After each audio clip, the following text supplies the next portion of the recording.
دايما الاهداف متنوعه، اللقاءات متنوعه، في تجديد كل ماتش وكل اسبوع. دي احلى حاجه في الكوره، عشان كده عمر الواحد يزهق من الكوره دي. فانما طبعا كانت متعتها وانت لاعب انك انت بتقدر تعمل اللي انت عايزه، بتقدر تعمله طبعا. انما لما بتبقى بقى اداره تدريب مش عارف ايه، ده موضوع تاني. الواحد يقول يا ريتني لعبت تاني. يعني في حاجات دلوقتي ببقى نفسي اعملها بس قاعد بقى خلاص. في كوره من الواد، انت في كوره انا حسيت انك اتطلت منك، رحت واخدها في سن الجزمه. ماتش بلغاري. ماتش بلغاري في سن الجزمه، حاجات الشوايه. لا مش كده. وبعدين طبعا حازم، انا يعني انت طبعا في تقديري يعني الكلام ده هيجي مع الكلام مع بعض، بس انت لعبت في نادي الصيد الفتره الاولانيه، ليه ما لعبتش في الزمالك؟ لان انا ما كانش في دماغي على لعيب كوره خالص، ولا في لا شكلي ولا يعني لا مش شكلي، بس يعني هيئتي كده وطريقتي وتربيتي وكده، مش ان انا هتجه للكوره السكه دي خالص. ان والدتي دكتوره وبابايا في القوات المسلحه، وكان يعني ملتزم قوي، وحياتي كلها تعليم، ويوم الجمعه اروح العب في النادي يوم الجمعه بس، والسبت مذاكره. ما حدش عارف انك انت عندك تالنت؟ لا كله عارفين ان انا ابن حماده امام، بس انا كنت تالنتد على الصيد. كنت حريف في الصيد، فالصيد برضه مش نادي كبير يعني، بس اطلعها عنها كده يعني. يعني هو علينا جدع يعني، علينا جامد، لكن لو رحت بقى حاجه هتتكشف يعني. وفعلا احنا كنا في الصيد بنلعب مع الزمالك والترسانه، احنا منطقه جيزه، كنا بنتغلب من الزمالك على طول، بنتغلب من الترسانه واحنا صغيرين قوي. بعدين ابتدينا نكبر شويه، ابتدينا نكسب الزمالك ونكسب الترسانه. كنا فرقه يعني عندنا لعيبه كتير كويسه، كلهم زي كده وحريفه، بس ما بنتمرنش. كنا نتمرن الخميس بس كده خفيف، والجمعه نلعب ماتشات، كنا بنلعب فاني يعني. فبس عمري ما كنت اتخيل انها بلعب كوره. دايما كنا بنلعب الزمالك كانوا يكسبونا 6، يكسبونا 7. حاجه محبطه جدا، وتحس حاجه ان انت اي التحام هم واخدينه، اي كوره عاليه هم.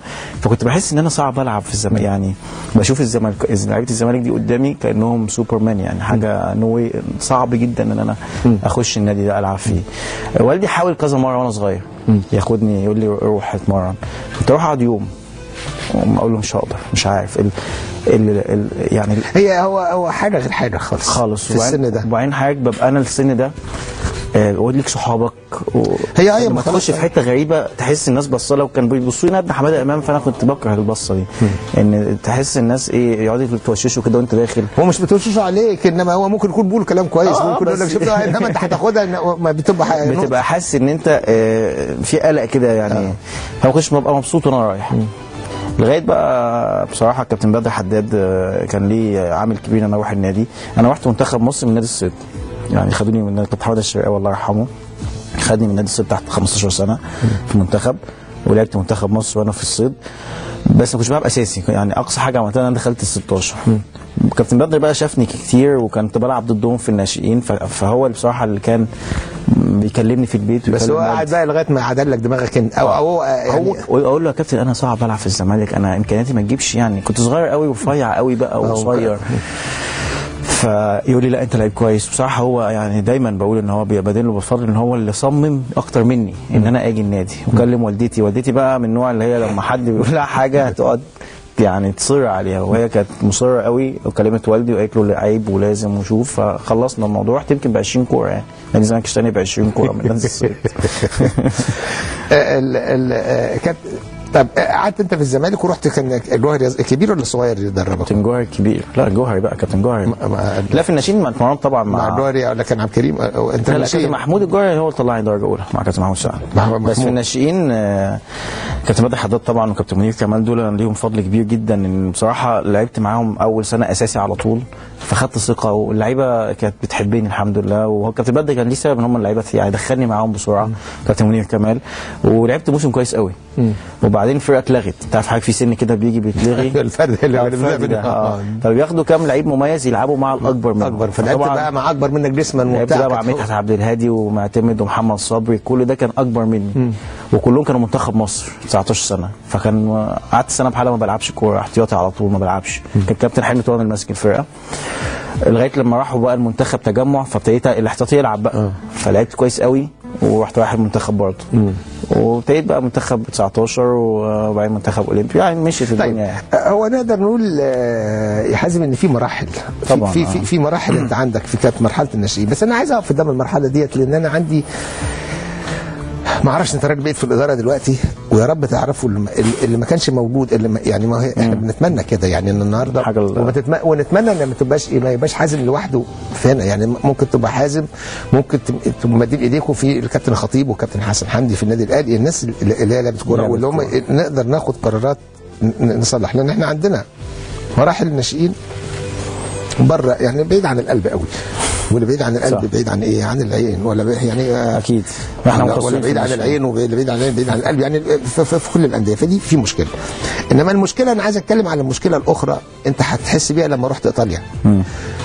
وبتحس بيها انك انت كلاعب اللاعب المهاري اللي عنده موهبه، كلام اللي هو موهوب، فما فيش حد في السن ده عارف كويس قوي ان انا اثقل، لان احنا عندنا في مراحل الناشئين لو كنا احنا عملنا المرحله دي للتعليم واكساب اللياقه واكساب مهارات والكلام ده كله دون الدخول في منافسات، لان ما ينفعش لغايه 15 سنه نخلي حد يلعب كوره منافسات. فكان ممكن ان انا اكسب عناصر اللياقه الصح في الوقت الصح، ودي ما بتتمش عندنا. احنا عندنا كلها حاجات فرديه، كلها امكانيات فرديه، اجتهادات فرديه بحته.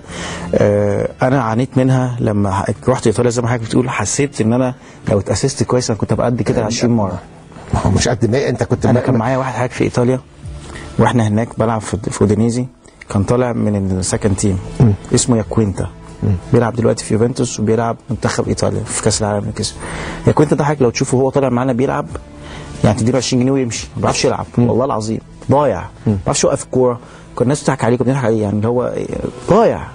فوجئت بعد ما مشيت ببص عليه في كاس العالم 2006 في منتخب ايطاليا، هداف دلوقتي، هو يعني من ناس المنتخب المحترمين في ايطاليا، بيلعب في اليوفنتوس، بيجيب لهم اجوان على طول، مهاجم من احسن مهاجمين العالم.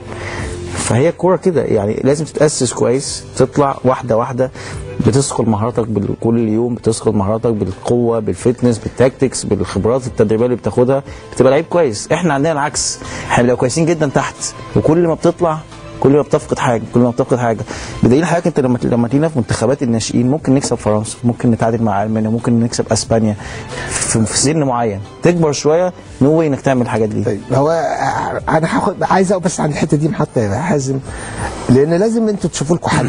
يعني انت النهارده موجود عضو مجلس اداره في نادي كبير الزمالك او الانديه الكبيره، هو الاهلي والزمالك، كنتوا دولت اللي بيحركوا، المفروض انه بيحركوا كل الامور، وهم اللي لو عملوا حاجه كله هيقلدهم، وهو كله هيجي وراهم.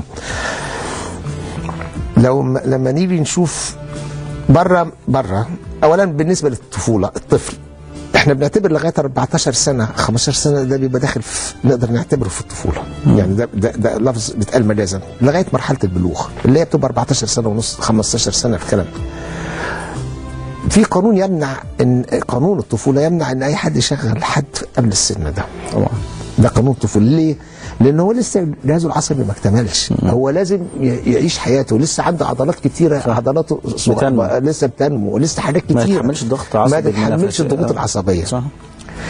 احنا عندنا في جريمه بتحصل في الرياضه، الكلام ده بقوله كل يوم وكل ما حد يشتغل، بس هي لازم تاخد وبنضرب مثال. لما انا هرجع تاني لحالتك انت، لان انا الكلام ده كتبته وقلته، قلت ان حازم امام لو كان في الفتره اللي هو كان بيلعب فاني فيها وبيروح يلعب يوم الجمعه كوره بس، ففاتوا انه ياخد عناصر اللياقه كلها. صح. لو الراجل ده خد كان هيبقى من احسن لعيبه الكوره في العالم. انا مش بنملك، خدت بالك؟ والله انا كان عندي احساس كده برضه. ونفس الحكايه محمود الخطيب، لو كان المواهب اللي عندنا في الكوره، وكتير بقى قص على دول كتير قوي لعيبه موهوبين ده في ناس حضرتك بقى ما ظهرتش اساسا، اساسا بقى ما شفناهمش. يعني في ناس كانوا حضرتك في الناشئين معانا حاجه اسطوريه احسن مننا بمراحل، طلعوا الدرجه الاولى ماتوا، ما شفناهمش، ما كملوش كمان. فهو انا النهارده طب امتى نصلح ده؟ يعني امتى يتاخد قرار خلاص انا بقى 14 لغايه 15 سنه نعمل ايه؟ زي ما بتقول احنا بنروح نلعب المانيا ممكن نكسبها في السن الصغير، انما هو هناك ما بيلعبوش على نتائج، هو بيلعبوا على ستايل، على المهارات. انا عندي مجموعه مهارات وعندي مجموعه عناصر لياقه بدنيه لابد ان اكسبهم في فتره زمنيه محدده. في عناصر لياقه بدنيه اللي تكتسب بعد ال20، كله بيقفل بعد ال20. يعني بعد 20 سنه خلاص وتكون الجهاز بتاع القلب والرئتين، هم كونوا جهاز اللياقه، خلاص بقى جهاز اللياقه له حدوده. ممكن تزود عضلات بس، قوه في العضلات. انا ازود عضلات زي ما انت عايز، انما الموتور، ما هو الفتنس اللي هو قدره القلب على ضخ اكبر كميه دم، وقدره الرئتين على ضخ اكبر كميه اكسجين لاطول فتره ممكنه. ده الموتور زي موتور العربيه متاخد من البني ادم. الموتور ده بقى على قد اللي خدته وانت صغير، ممكن يطلع موتور سيات، ممكن يطلع موتور صغنطوط قد كده، ممكن يطلع 1000 سي سي، ممكن يبقى 2000 سي سي، انا لو ممكن كان الموتور بتاعي اعلى شويه كنت بقيت احسن. فانا لو كانت المسائل ديت فيعني وانت لما رحت هناك بقى يعني هم حتى لقوا عندك العضلات اللي عندك كبدنيا فعملوا لك قعدت قد ايه لما 6 اشهر اللي عملوا لك 14 او 16 كتير قوي معاهم في الاول كله فتنس وحديد والجيم. كنت بخش الجيم اكتر من بلعب لغايه لما ابتديت اقف على رجلي شويه. لا احنا بعيد بس نقدر نصلح. طب احنا بعيد. بس اقول لك حاجه، يعني انا برضو في حاجه لازم اقولها، احنا مصريين كفكر للكوره اتغير خالص في اخر 4-5 سنين كاباء او يعني كاولياء امور. الفكر اتغير دلوقتي. زمان كنا نخاف او كنت بشوف الناس الكبار اللي قد والدي يخافوا اولادهم من يطلعوا لعيبه كوره. دلوقتي حضرتك روح شوف كل الانديه في مصر، الدكتور والمهندس والطيار كله عايز يخلي ابنه لعيب كوره. فالنظريات دلوقتي انا شايف ان الجيل اللي جاي هيبقى احسن مننا بكتير. بس المهم ان يحدث اهتمام بيه في اجهزه التدريب واعمل نظام صح. بس الدنيا اتصلحت عن زمان، يعني بقينا احسن، بقينا ناخد بالنا. دلوقتي حضرتك كان اللعيب الحريف او يعني اقول لك حاجه، وانا مثلا صغير كنت عشان حريف فكان المدربين يدلعوني، يعني مثلا يجي التمرين انا مش فاهم مش عايز اجري يقول لي خلاص نطق انت يا حازم احنا مش محتاجين. ما هو ده هي دي المشكله. دلوقتي ما يحصلش الكلام ده، الناس اتعلمت فهمت ان لا لازم يبقى في قوه مع المهاره عشان تبقى لعيب كويس. ما ينفعش ان انا ادلع لعيب واخليه احببه فيا فخليه ما يتمرنش. بقى صعب الموضوع ده، بقى في نوعا ما بقينا بنشوف بره دلوقتي كتير، بقى في دش بنشوف الانترنت، العمليه فيه بقينا نتواصل مع اللي بره. زمان ما كناش بنشوف حاجه بره، كله كلام. ما كناش بنشوف غير بطولات اوروبا فاينل وكاس دي اللي بيدلنا على قد رجلنا. لا ويمبلدون ورولان جاروس بس ده اللي بنشوفه من بره يعني.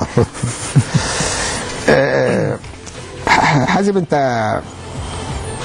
رجعت 96 من ايطاليا. رحت 96 رجعت 2000 96 او ليت 2000 ومن 2001 لغايه 2008 الاعتزال. انت عامل 11 بطوله مش كده؟ مع زمان 3 دوري و2 كاس. لا 12 بطوله، 3 دوري و2 كاس وسوبر محلي مرتين و2 سوبر ودوري ابطال افريقيا وسوبر افريقي ومصري وسعودي وبطوله عربيه ما شاء الله. ولعبت في 4 بطولات افريقيه، حصلت على بطوله 5 من 96 ل 2004 و98 انت كنت 96 بوركينا فاسو خدناها 98 بس انا ابتديت 96 لغايه 2004 متواصل لعبت كل البطولات في الديت. انما 98 دي كانت تتويل، كانت حاجه جميله جدا. بس الجنب اللي بيحصل دلوقتي ولا حاجه خالص بعد الانجازات اللي كابتن حسن شحاته بيعملها. لا ما شاء الله ما شاء الله ما شاء الله. الواحد 98 دي كان حاسس عمل حاجه صعبه جدا، بس بعد بصراحه الناس اللعيبه اللي بتعمله دلوقتي ده تحس ان ما عملتش حاجه خالص. تفسيرك لا انا عايز بس نبتدي ايه، اختلف معاك ما عملنا او ما عملناش، ما فيش مقارنه الاجيال. لا يعني قصدي كحجم انجاز يعني. ما هو كنا خدنا 98 حدث يعني احنا خدناه بعد 14 سنه تقريبا. انت عارف العيل اللي بيجي بعد بعد 50 سنه ما فيش حد بيخلف. فكانت حاجه حدث وكان بره مصر فكان حدث في وقته. بس بصراحه بعد الانجازات دي تحس ان انت يعني حاجه عاديه. واحد الناس خدت 3 مرات. لا هو كمان الناس 3 مرات على التوالي دي حاجه بصراحه يعني ربنا يعني هو ربنا كافئهم لانه يعني ضياع. انا كان نفسي العب مع جيل ده بصراحه، يعني انا مش محظوظ ان انا لعبت مع جيل ده، انا كنت ممكن ابقى في الجيل ده لو كنت لمست فيه شويه كنت يعني الواحد متضايق ان انا ما لحقتش مع كابتن حسن قوي. ما هو زي ما بيقولوا قدر الله مش الحمد لله كل وقت ليه حاجاته وكل وقت. وبعدين زي ما بيقولوا مقارنه الاجيال، ما انتوا في وقت من الاوقات انت عارف ان في الفتره اللي كان فيها بقى كابتن حماده وكابتن عبد الناصر، بس انا عايز اقول لك ما خدوش حاجه ليهم مظلومين رغم ان هم دول. لا ما هنيجي نقول الصح.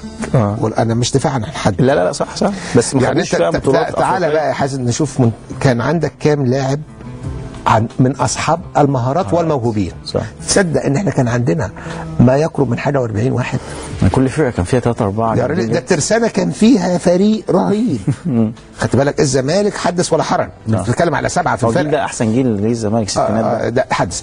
الاهلي تعالى في الاهلي روح هتلاقي من حراسه المرمى، وهتلاقي يعني كابتن عادل الهيكل او كابتن عادل الجليل يعني. وبعدين بعد كده في اسماء، وبعد كده تعالى شوف اللي ورا ايه. والاسماعيلي كمان بقى الاسماعيلي ده السويس ده كذا. ففي اجيال ده كان ليه؟ لان كان عندنا ملاعب، وكان في الحاره، وكان في الشارع، وكان في زواق، وكان في المدرسه.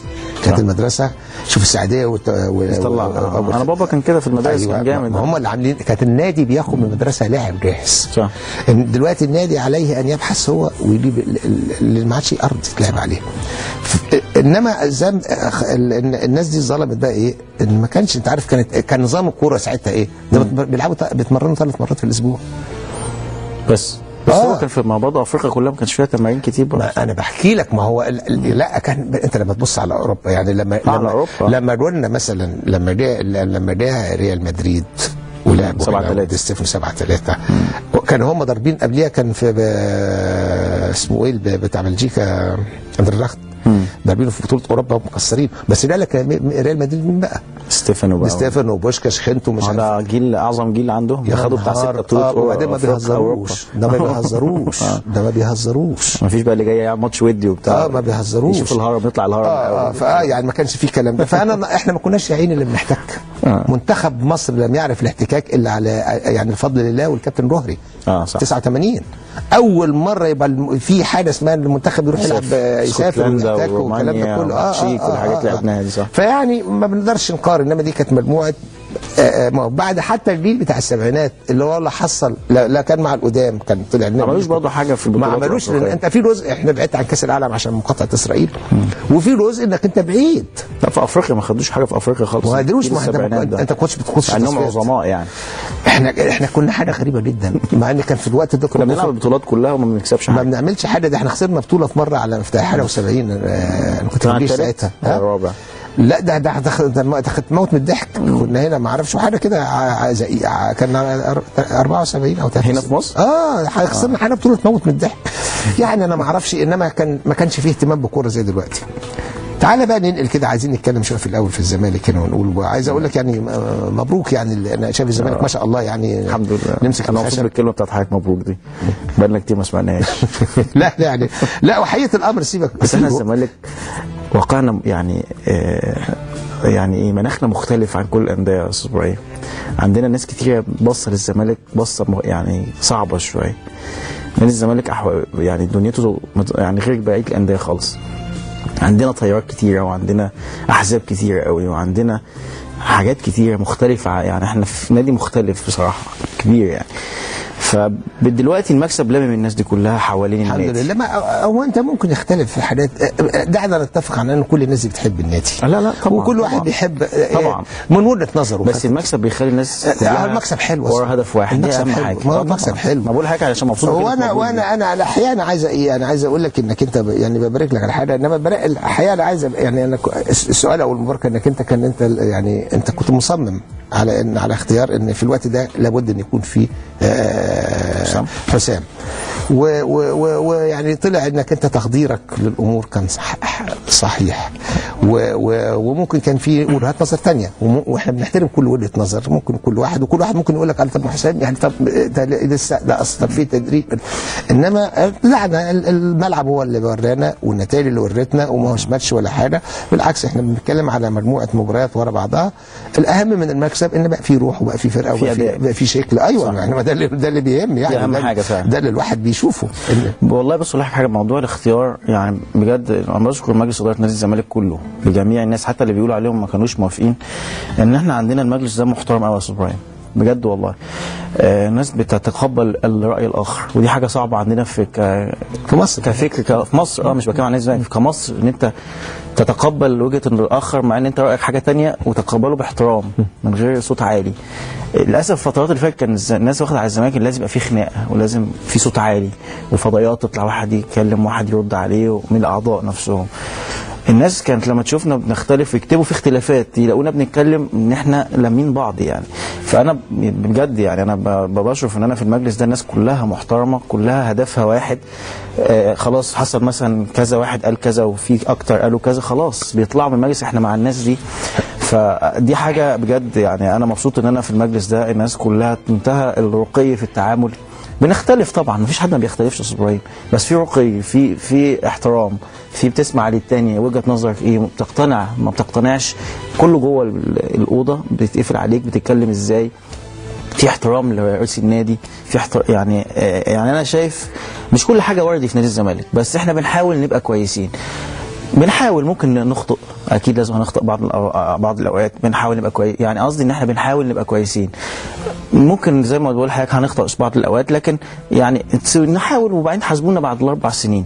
الناس مستعجله علينا قوي، يعني الناس حاطه فاكره ان احنا هننتخب تاني يوم النادي ده هيتغير تماما، يبقى 180 درجه، كل حاجه جديده وكل حاجه، لكن يعني دلوقتي ابتديت متهيألي احس الناس بقت تحس ان المجلس برضو نوعا ما شويه كويس بقى، يعني كان عليه انتقادات كتير قوي، قلت الانتقادات شويه، ان يقول لك جوه النادي ما عملتوش حاجه، ابتدت الحمد لله يشوفوا ان النادي من جوه ابتدى يتظبط نوعا ما شويه، في حاجات طبعا كتير، لكن بقى في جناين، بقى في كراسي، بقى في حاجات اللي هي الطبيعيه اللي المفروض تبقى في النادي، ما عملناش حاجه يعني صعبه يعني، لكن ده الطبيعي. فرقه الكوره برضه تهاجمنا جامد دلوقتي، خلاص الناس حست ان احنا ماشيين في طريق كويس، فزي ما بقول لحضرتك بجد اللي خلانا موضوع حسام ده انا قلت، لكن كل الناس قالت معايا، وكل الناس مش حازم بس، لا كله بيساند القرار، وكله في ظهر حسام، وكلنا دلوقتي حسام اهم حاجه في النادي، هو ده اللي ماسك الفرقه، يبقى كلنا وراه. فانا بجد بشكر الناس اللي جت معاهم دي، ان احنا فعلا، ودي فايده قائمه واحده، ان انت بتختلف وتتفق، بس الاراء دايما حاجه واحده، ودايما بتتكلم على حد في التلفزيون، بتتكلم كويس، بتتكلم بطريقه ايجابيه عن النادي، فمبسوط يعني الحمد لله يعني. هو بس في نقطه